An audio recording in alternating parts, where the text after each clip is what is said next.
વિદ્યાર્થી મિત્રો, ચેપ્ટર 10 શરૂ કરીએ છીએ. રેખા. તમે જોયું છે કે એક બિંદુ છે એ અને બીજો બિંદુ છે બી. બરાબર. આપણે એક આલેખ દોરીએ. એક્સ અક્ષ, વાય અક્ષ. અહીં છે 1, 2, 3, 4, 5. 1, 2, 3, 4, 5. ધારો કે તમારે આ બિંદુ જોઈએ છે, તો આનો પહેલાં એક્સ યામ લેવાનો. એ શું થશે? 2. પછી વાય યામ લઈએ તો કેટલું છે? 3. એટલે આ બિંદુ થયું એ. પછી ધારો કે તમારે આ બિંદુ લેવું છે, તો એક્સ યામ કેટલું છે? 5. વાય યામ કેટલું છે? 4. આ બી બિંદુ થયો. તો આ રીતે બે બિંદુઓ મળે આપણને આલેખ ઉપર. આને પહેલું બિંદુ લીધું એટલે x1 y1. આ એક્સ યામ છે અને આ વાય યામ છે. એ જ રીતે 5 જે છે તે એક્સ યામ છે અને 4 જે છે તે વાય યામ છે. બીજો બિંદુ લીધો એટલે y2 લખીએ છીએ. એ જ રીતે આપણે શું કરીએ? એક બિંદુ લઈએ છીએ x1 y1 અને બીજો બિંદુ લઈએ છીએ x2 y2. આ બંનેને જોડતી રેખા થઈ, અથવા તો એ x1 y1 અને બી x2 y2 માંથી પસાર થતી એક રેખા થઈ. ધારો કે વચ્ચેનો કોઈ બિંદુ છે P, જેના યામ છે xy. બરાબર. તો બિંદુ P જે છે તે રેખાખંડ AB, એટલે રેખા તો આખી છે, લાઈન આખી છે, એનો વચ્ચેનો ભાગ છે રેખાખંડ ABનો, એ તરફથી લેમડા ગુણોત્તરમાં વિભાજન કરે છે. કેટલા ગુણોત્તરમાં? લેમડા ગુણોત્તરમાં. અને લેમડાની કિંમત છે ધારો કે T, અને લેમડા કહેવાય. બરાબર. આ સંકેતને શું કહેવાય? લેમડા. તો લેમડા ગુણોત્તરમાં વિભાજન કરે છે. તો T, અને આ આખું ધારો કે 1 છે, 1 એકમ છે, તો બાકીનું કેટલું રહ્યું અહીંથી અહીં સુધી? 1 - T થયું. તો આકૃતિમાં દર્શાવ્યા પ્રમાણે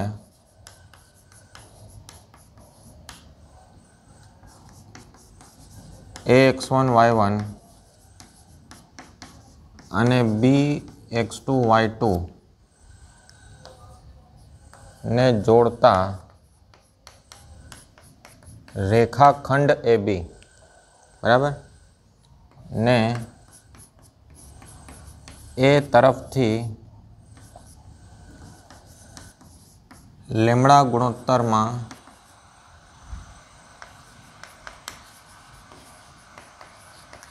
વિભાજન કરતો બિંદુ PXY છે. કયો બિંદુ છે? તો આપણે લીધું એ PXY એ બિંદુ છે. બરાબર. હવે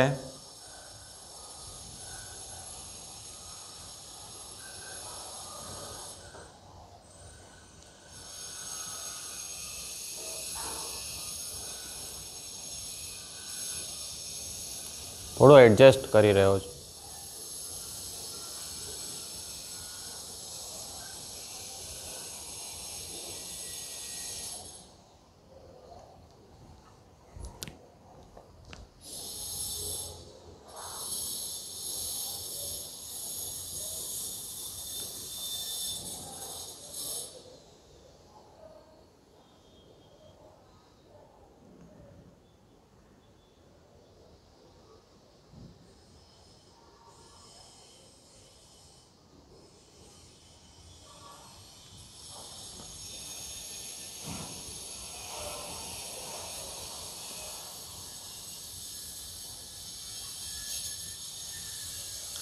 ઓકે, આકૃતિમાં દર્શાવ્યા પ્રમાણે ax1y1 અને bx2y2 ને જોડતા રેખાખંડ ABને એ તરફથી લેમડા ગુણોત્તરમાં વિભાજન કરતો બિંદુ pxy છે,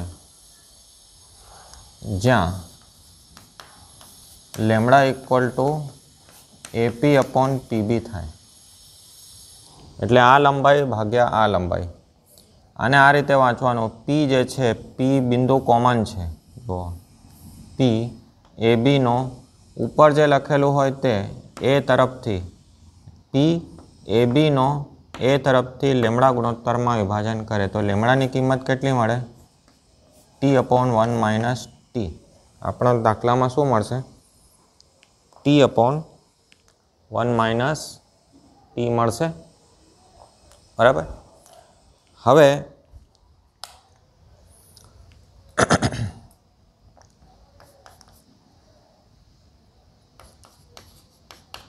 P ના યામ xy ઇઝ ઇક્વલ ટુ, એનો સૂત્ર છે lambda x2 plus x1 lambda plus 1 lambda y2 plus y1 lambda plus 1, જ્યાં લેમડાની કિંમત છે નોટ ઇક્વલ ટુ -1. કેમ? કારણ કે નીચે છેદમાં 0 ના થવું જોઈએ. આ સૂત્ર તમે ભણીને આવ્યા છો. તમે શું લેતા હતા?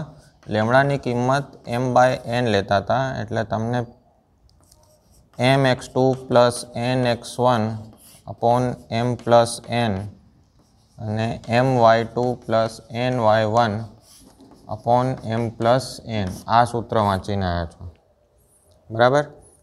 તો આમાં n કોમન લઈને કેન્સલ કરી દો.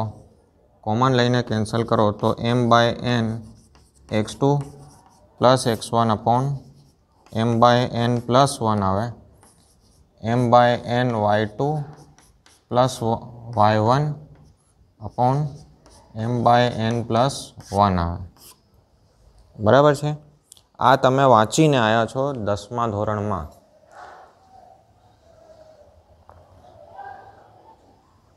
એનો આપણે ઉપયોગ કરી રહ્યા છીએ, બરાબર. m અને n નો સૂત્ર વાંચીને આવ્યા છો. મેં m અને n ની જગ્યાએ શું લીધું છે? m/n ની કિંમત શું લીધી છે? લેમડા લીધેલી છે, બરાબર. અને p ની કિંમત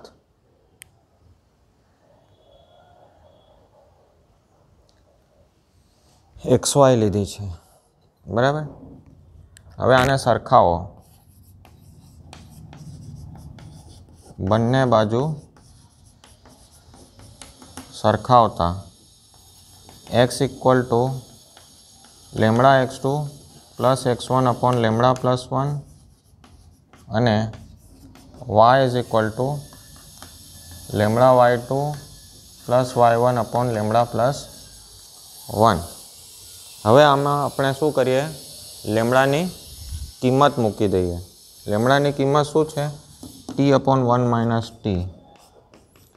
T/1 - T x2 plus x1 T/1 - T plus 1 T/1 - T y2 plus y1 T/1 - T plus 1, બરાબર. આપણે આ ટીની સ્વરૂપમાં લેમડાની કિંમત મૂકી. હવે આપણે શું કરીએ? આમાં એલસીએમ લઈ લઈએ. આમાં તો જુઓ, tx2 આ 1 - T x1 ભાગ્યા 1 - T થશે. પછી T પ્લસ 1 - T અપોન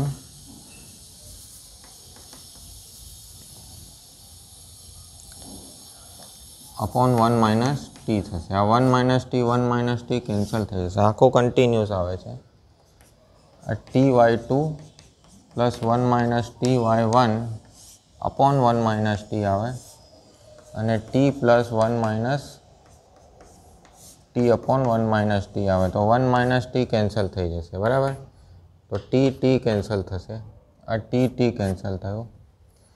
તો tx2 પ્લસ 1 - T x1 આ x ઇઝ ઇક્વલ ટુ મળ્યું આપણને, અને y is equal to ty2 plus 1 minus ty1 મળ્યું. બરાબર.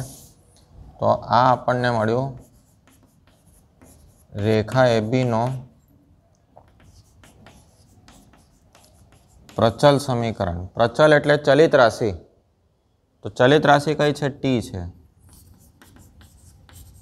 AB ઇઝ ઇક્વલ ટુ, એમાં આમ લખવાનું XY x equal to tx2 plus 1 minus tx1 અને y is equal to ty2 plus 1 minus ty1 અને ટીની કિંમત શું લેવાની? બિલોંગ્સ ટુ R લેવાની. બરાબર. શું લેવાની? 1 માઇનસ ટીની કિંમત શું લેવાની? તો R લેવાની. ઓકે.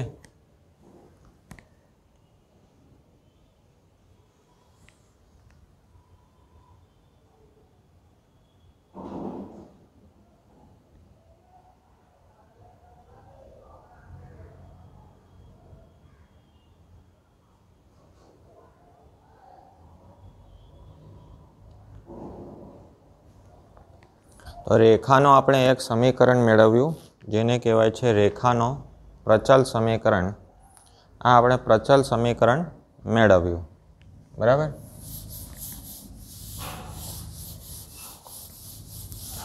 બીજો સમીકરણ મેળવીએ.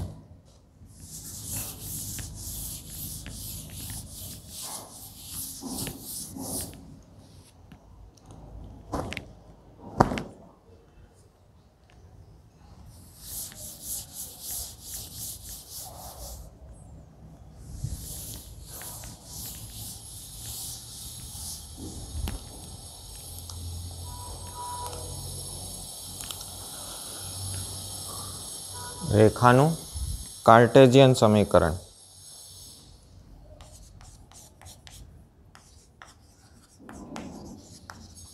રેખાનું કાર્ટેશિયન સમીકરણ. જો ax1 y1 અને bx2 y2 માંથી પસાર થતી રેખાનું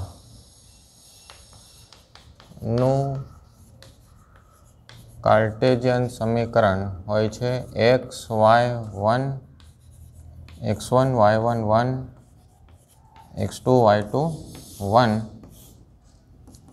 ઇક્વલ ટુ 0. બરાબર. આને કહેવાય ડિટર્મિનન્ટમાં મેં લખ્યું છે. શામાં લખ્યું છે? તો ડિટર્મિનન્ટમાં લખ્યું છે. તો ડિટર્મિનન્ટ સ્વરૂપમાં હોય છે. આપણા ડિટર્મિનન્ટ પછી જોઈએ, જ્યારે આને વાપરીશું ત્યારે હું તમને ડિટર્મિનન્ટ કઈ રીતે સોલ્વ કરવાનું એ બતાવું છું. બરાબર. તો આ એનો કાર્ટેશિયન સમીકરણ કહેવાય. બરાબર. પછી આમાં દાખલો લઈ લો. તો દાખલા તરીકે A 2 3 અને B 5 4 માંથી પસાર થતી રેખાનું કાર્ટેશિયન સમીકરણ મેળવો. બરાબર. તો જુઓ xy1 આ x1 y1 હોય છે. તો 2 3 1 અને b 5 4 1 બરાબર 0. હવે આને સોલ્વ કરવાનું. આને હંમેશા પ્લસ લેવાનું અને માઇનસ લેવાનું અને પ્લસ લેવાનું. બરાબર. પ્લસ માઇનસ પ્લસ લેવાનું. આ મેં પ્લસ લીધું તો આ લાઈનને છોડી દેવાની ને આ લાઈનને છોડી દેવાની. આ બેનો ગુણાકાર કરવાનો. તો આ બેનો ગુણાકાર કરો તો શું આવે? 3 એકા 3 આવે, 4 એકા 4 આવે. પછી વાયને આપણે શું કીધું કે માઇનસ લેવાનું. પછી આ લાઈન છોડી દેવાની અને આ ઉપરની લાઈન છોડી દેવાની. બરાબર. જે બાકી રહ્યા એ બેનો ગુણાકાર કરો તો 2 એકા 2 માઇનસ 5 એકા 5. બરાબર. આના ગુણાકારમાંથી આ ગુણાકાર બાદ કરવાનો. +1 બરાબર. પછી આને છોડી દો, આને છોડી દો, 4 દુ 8, 5 તરી 15 બરાબર 0 થઈ ગયા 3 3. હવે આમાંથી બાદ કરો તો x ગુણ્યા -1 આવે, -3 આવે અને આમાં -7 આવે બરાબર 0. આમાં ગુણાકાર કરો તો -x વત્તા 3y -7 બરાબર 0. હંમેશા x પદ ધન રહેવું જોઈએ, એટલે x -3y માઇનસથી ગુણાકાર કરી દઈએ, બધામાં નિશાની બદલી નાખીએ. તો આ રેખાનું કાર્ટેશિયન સમીકરણ છે. હવે રેખાનું જે કાર્ટેશિયન સમીકરણ છે એ સમીકરણને વ્યાપક સમીકરણ કહેવાય છે. શું કહેવાય? તો રેખાનો વ્યાપક સમીકરણ. રેખાનો વ્યાપક સમીકરણ જે છે, રેખાનો વ્યાપક સમીકરણ ax + by + c = 0 છે. આ રહ્યું વ્યાપક. એક્સની કિંમત શું છે? એની કિંમત શું છે? 1. બીની કિંમત શું છે? -3.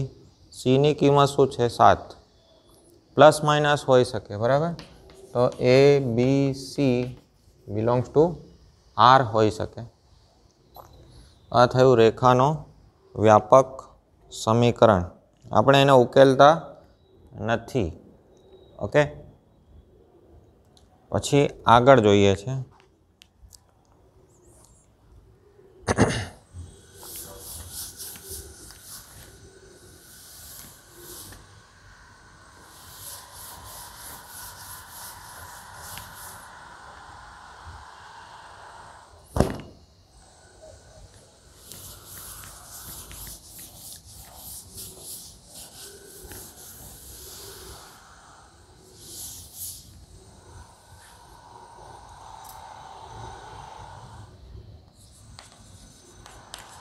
રેખાનો ઢાળ. ઢાળ એટલે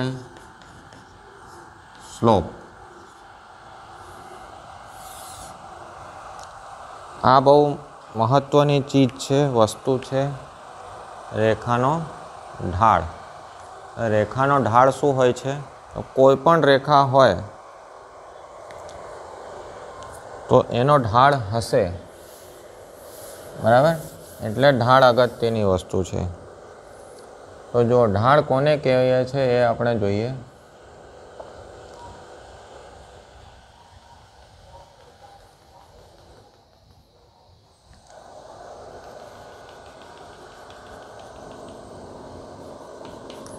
x અક્ષ, y અક્ષ, ઉગમ બિંદુ. ધારો કે આ રેખા છે બરાબર.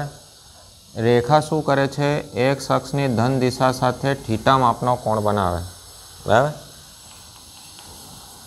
જો રેખા x અક્ષની ધન દિશા સાથે થીટા માપનો કોણ બનાવે, થીટા માપનો કોણ બનાવે તો ટેન્જન્ટ થીટા, ટેન થીટાને રેખાનો ઢાળ કહે છે.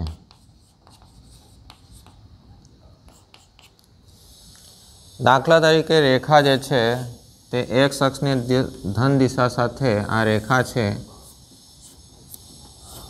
એ x અક્ષની ધન દિશા સાથે 30 ડિગ્રીનો કોણ બનાવે તો ઢાળ શું થશે? tan 30 degree. tan 30 ડિગ્રી એટલે 1/√3. તો ઢાળ કેટલો મળ્યો? 1/√3. જો રેખા x અક્ષની ધન દિશા સાથે 60 ડિગ્રીનો કોણ બનાવે તો ઢાળ શું થશે? ટેન્જન્ટ 60 ડિગ્રી એટલે √3. √3 શું થશે? રેખાનો ઢાળ થશે બરાબર. પરંતુ જો કે ટેન્જન્ટ વિધેય જે છે એની પણ મર્યાદાઓ છે. જે 10માં નથી. મર્યાદા શું છે કે ટેન્જન્ટ 0 ડિગ્રી હોય તો 0 આન્સર આપે છે અને 90 ડિગ્રી છે તો ઇનફાઇનાઇટ આન્સર આપે છે. તો જો રેખા સમક્ષિતિજ હોય, બરાબર, સમક્ષિતિજ હોય એનો મતલબ શું છે કે આ એક્સ અને વાય આ રેખા છે, આ સમક્ષિતિજ રેખા, એટલે એક્સ અક્ષને સમાંતર રેખા અથવા તો વાય અક્ષને લંબ રેખા. એક્સ અક્ષને સમાંતર રેખા છે એટલે કે રેખા સમક્ષિતિજ છે. તો રેખા એક્સ અક્ષ સાથે 0 ડિગ્રીનો કોણ બનાવે છે, બરાબર. ધેરફોર રેખા એક્સ અક્ષની ધન દિશા સાથે થીટા ઇક્વલ ટુ 0 ડિગ્રી કોણ બનાવે છે, બરાબર. હવે 0 ડિગ્રી કોણ બનાવે તો આપણે વ્યાખ્યા શું કરી છે કે ટેન થીટાને રેખાનો ઢાળ કહે છે. થીટાની કિંમત જેમ અત્યારે 30 ડિગ્રી લીધી, 60 ડિગ્રી લીધી, હવે 0 ડિગ્રી છે. ધેરફોર રેખાનો ઢાળ શું થશે? ટેન્જન્ટ 0 ડિગ્રી એટલે 0 થશે. એનો મતલબ શું થયો કે સમક્ષિતિજ રેખાનો ઢાળ, સમક્ષિતિજ રેખાનો ઢાળ 0 હોય છે, હંમેશા 0 હશે. જો રેખા સમક્ષિતિજ હશે તો એનો ઢાળ ચોક્કસ 0 થશે. બીજું લઈએ કે જો રેખા શિરોલંબ હોય, ઉર્ધ્વાધાર હોય, બરાબર. ઉર્ધ્વાધાર રેખા એટલે આ એક્સ અક્ષ, આ વાય અક્ષ, આવી રેખા હોય, બરાબર. તો એક્સ અક્ષને લંબ હોય અથવા તો વાય અક્ષને સમાંતર હોય તો કોણ કેટલો બનાવશે એક્સ અક્ષની સાથે? 90 ડિગ્રી. ધેરફોર રેખા એક્સ અક્ષની ધન દિશા સાથે થીટા ઇક્વલ ટુ 90 ડિગ્રીનો કોણ બનાવે છે. ધેરફોર રેખાનો ઢાળ શું થશે? ટેન્જન્ટ 90 ડિગ્રી, અને ટેન્જન્ટ 90 ડિગ્રી એટલે ઇનફાઇનાઇટ. ઇનફાઇનાઇટ એટલે અવ્યાખ્યાયિત.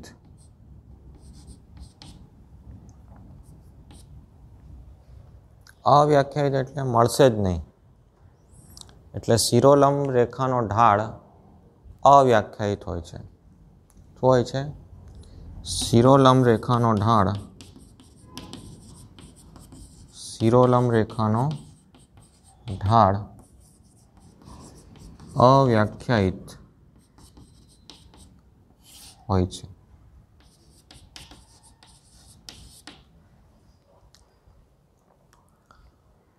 આ ઢાળની ઓરિજિનલ વ્યાખ્યા છે. શું છે? ઢાળની ઓરિજિનલ વ્યાખ્યા છે કે ઢાળ કોને કહેવાય. કોઈ પણ રેખા જો એક્સ અક્ષની ધન દિશા સાથે થીટા માપનો કોણ બનાવે તો ટેન થીટાને શું કહે છે? રેખાનો ઢાળ કહે છે. હવે એમાં બે શરતો આવે કે જો રેખા સમક્ષિતિજ હોય તો શું થાય અને શિરોલંબ હોય તો શું થાય. ઓકે, આટલું રાખીએ છીએ. Thank you.